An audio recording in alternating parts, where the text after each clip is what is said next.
அன்னைக்கு என்ன சமையல்? இன்னைக்கு வெள்ளை புழு சுண்டா வைத்தேன். எல்லாம் போட்டு இன்னைக்கு குழம்பு வைக்க போறேன். சரி, எப்படி வைக்கிறதுன்னு சொல்றீங்களா? சுண்டா எண்ணெய் ஊற்றி வச்சிருக்கு.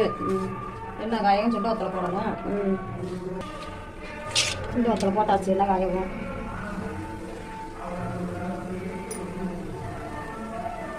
வெள்ளைப்புடு போட்டுட்டு வெங்காயம் வெள்ளைப்புடு சுண்டா வத்தலை வதங்கும். வெங்காயம் வெள்ளைப்புடு போட்டு நல்லா சூடில் வதக்கணும்.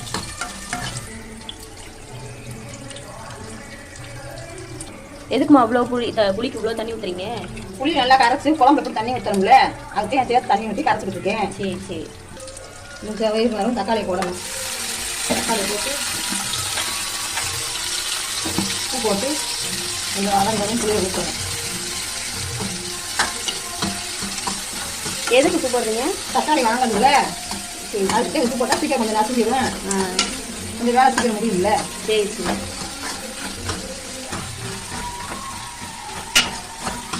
நல்லா வதங்கணுமா? ஆமாம், இந்த தக்காளி வதங்கிடுச்சு. இந்த பொடியை போட்டு இந்த பொடி பொடியை 2 இரண்டி போடுறேன். 2 இடத்துக்கு நான் கொஞ்சம் தான் குழம்பு போடுவேன். இது என்ன பொடின்னு சொல்லிடுங்க. மசால் பொடி வீட்டில் அரைச்சதா? வீட்டில் அரைச்சது. ஆமாம் ஃப்ரெண்ட்ஸ், நாங்கள் எப்பயுமே எங்கள் வீட்டில் அரைச்சது தான் யூஸ் பண்ணுவோம், கடையிலலாம் வாங்கவே மாட்டோம். ஆமாம், கடைப்பெல்லாம் சேராது. எண்ணெய் ஊற்றி கொஞ்சம் வதக்கிட்டு புளியை கரைச்சி வச்சுட்டு புளியை ஊற்றணும்.